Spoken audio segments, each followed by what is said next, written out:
Jornada nas Estrelas, USS Sojourner, capítulo 14. A Aliança dos Condenados. O ar na ponte da USS Sojourner tinha agora um sabor metálico e estranho, uma mistura do próprio ar reciclado da nave com traços sutis da atmosfera do núcleo que filtravam pelos escudos fracos. Era o cheiro do confinamento. Lara Taine ocupava a cadeira do capitão, e seu corpo se adaptava ao contorno que Kaelen deixara para trás.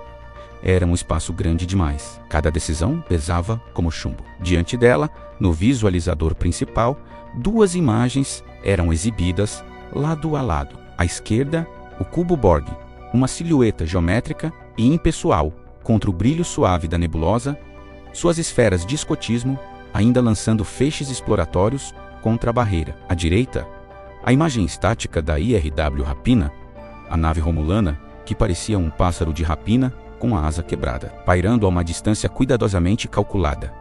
Status dos romulanos? Lara perguntou, sua voz soando mais áspera do que pretendia. O tenente Corvi, sentado com rigidez em sua estação, fitou os dados com desconfiança. Nenhuma atividade de arma, carregando escudos, no mínimo. Eles estão economizando cada joule de energia. Parecem legítimos em seu desespero. Desespero torna os romulanos mais perigosos, não menos. O comandante Ren respondeu pelo comunicador, sua voz ecoando de forma abafada da engenharia, mas seus dados de sensor checam. Eles testemunharam a assimilação de um satélite iconiano. O processo é mais lento do que o normal. Os Borg estão encontrando resistência. Lara estudou os dados compartilhados. Eles mostravam padrões de energia iconiana lutando contra a matriz de assimilação verde, criando bolsões de caos temporário dentro da ordem Borg. Pontos cegos, fraquezas. Era uma informação preciosa, um vislumbre de como combater o inimigo perfeito. Mas confiar na fonte era um salto no escuro. Comandante Ren, você e uma pequena equipe com escolta de segurança vão coordenar com os engenheiros da Rapina no compartilhamento de protocolos de blindagem de energia. Use um canal de comunicação isolado e físico. Se possível, nada de links diretos de rede. Ela olhou para Corvi. Tenente, você supervisiona. Qualquer movimento suspeito, você tem autorização para agir. Corvi assentiu, seu rosto uma máscara de determinação dolorosa. Com prazer. Enquanto a frágil e desconfiada colaboração começava do lado de fora, dentro do núcleo iconiano, Kaelen e Zara avançavam mais fundo. Eles haviam deixado a Câmara dos Cristais Harmônicos para trás e agora percorriam um corredor que parecia feito de água congelada e luz. Suas paredes translúcidas revelando fluxos de energia dourada, correndo como rios em suas profundezas. Estamos sendo guiados, Zara observou. Sua voz um sussurro de respeito. O caminho se abre apenas quando demonstramos compreensão. Não é um labirinto, é um diálogo. Um diálogo que testa nossa sintonia com a filosofia iconiana. Kaelen completou, seus sentidos vulcanos aguçados ao máximo, tentando perceber a lógica subjacente ao esplendor. O primeiro teste foi sobre a harmonia, a partir da dissonância. O próximo será, eles entraram em uma câmara vasta e circular. No centro, flutuava uma única esfera de luz branca pura. Ao seu redor, em órbitas irregulares e caóticas, giravam fragmentos de matéria escura e formas geométricas quebradas, emitindo ruídos visuais estáticos. A esfera central pulsava de forma irregular, ameaçada por ser atingida pelos detritos. É um sistema caótico. Zara analisou, seu tricorder emitindo um zumbido frenético. Os fragmentos representam forças destrutivas, desordem. A esfera central é a coerência. A proposta iconiana, a solução lógica seria estabelecer uma barreira, desviar ou destruir os fragmentos. Kaelen ponderou, sua mente calculando trajetórias. Mas isso exigiria uma força externa constante. Seria uma solução dos Borg impor ordem pela supressão. Zara olhou para ele, uma ideia surgindo em seus olhos. E se a proposta for a resiliência, não a defesa estática, mas a adaptação dinâmica? Kaelen considerou. Adaptação. Não era uma força vulcana tradicional, mas sua jornada o havia mudado. Ele se concentrou na esfera central, não para protegê-la, mas para entendê-la. Ele projetou, através de um esforço de pura vontade treinada, um conceito, o padrão de evasão aleatória, tipo Epsilon, que Lara usara para escapar da esfera de ataque Borg.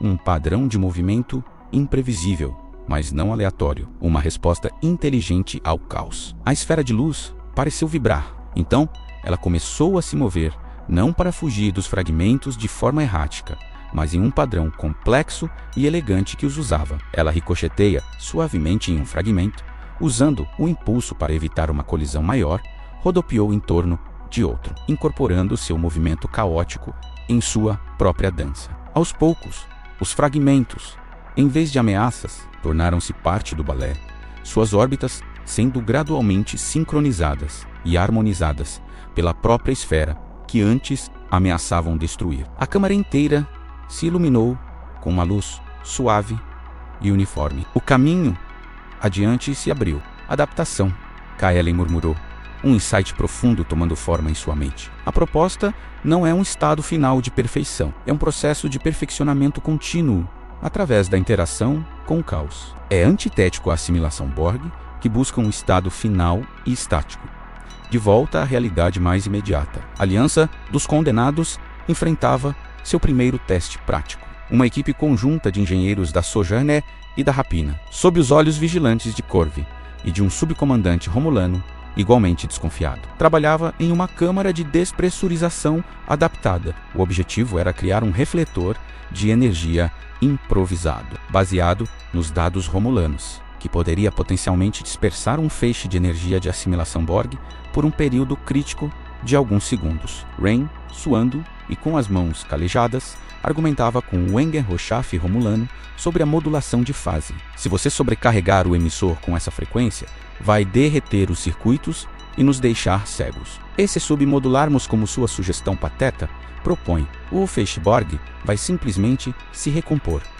Precisamos de força bruta controlada, retrucou o romulano, seus olhos estreitos. Corvi observava, sua mão no cabo de seu disruptor. A desconfiança era um muro vivo entre eles. Mas então, uma jovem oficial romulana, uma especialista em física de plasma, ofereceu timidamente uma solução. Os dados do mundo assimilado mostram uma flutuação de ressonância nos harmônicos secundários. Se sincronizarmos um pulso modulado com essa flutuação, podemos criar uma interferência destrutiva com muito menos energia. Houve um silêncio. Rain olhou para os cálculos dela, e seu rosto teimoso suavizou-se em uma expressão de respeitosa surpresa. Isso poderia funcionar. Foi um momento pequeno e insignificante, mas foi o primeiro tijolo de algo que não era hostilidade pura. Na ponte, Lara recebeu uma comunicação de Velta. Primeiro oficial, nossos sensores de longo alcance, mesclados com seus, detectam uma mudança no padrão de escaneamento Borg. Eles estão concentrando feixes em um ponto específico da barreira. Eles identificaram uma anomalia, uma ligeira inconsistência na matriz de energia. Quanto tempo? Perguntou Lara. Seu estômago em um nó. Estimativas variam. Minutos, talvez uma hora. Eles estão prestes a resolver o paradoxo. O tempo tinha acabado. A colaboração improvisada, a jornada de descoberta no núcleo, tudo convergia para este momento. Lara abriu um canal geral para toda a Sojourner. E, após uma breve hesitação, para a Rapina, todos os ouvintes. O inimigo está às portas. Não há mais tempo para desconfiança. Nossa única chance é agir como um único organismo. Engenharia, ative o refletor. Tática. Prepare todos os sistemas de defesa remanescentes para um ataque concentrado no ponto fraco. E todos, preparem-se. Ela fechou os olhos por um segundo, buscando a força que Kaelen vira nela. Nós nos adaptaremos e sobreviveremos. Essa é a proposta. Do lado de fora, o cubo Borg cessou seu escaneamento aleatório. Um único feixe verde, mais espesso e intenso do que todos os anteriores, disparou de sua superfície, atingindo a névoa âmbar no ponto exato da anomalia. A barreira cintilou, tensionou e começou a ceder, formando um vórtice lento e agonizante de energia desfeita. A brecha estava se abrindo. A Aliança dos Condenados era tudo que se interpunha entre a escuridão e o coração do Jardim de Mundos